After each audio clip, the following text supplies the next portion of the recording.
Hello, I'm James Selker, CEO of the Manufacturing Technologies Association.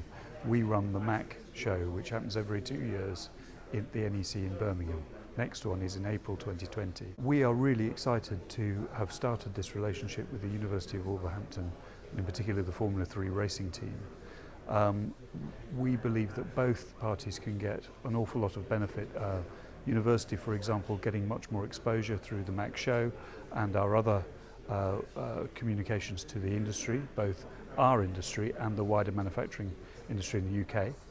And we are a not-for-profit organisation who are passionate about helping bring young engineers into the industry. To see such a well-equipped building with the latest in additive manufacturing, metrology, machine shop, software, composites manufacture, talking about hydrodynamics, talking about putting sensors in structures, it seems to me that you've pretty much got the full suite to be able to properly educate and make people industry ready.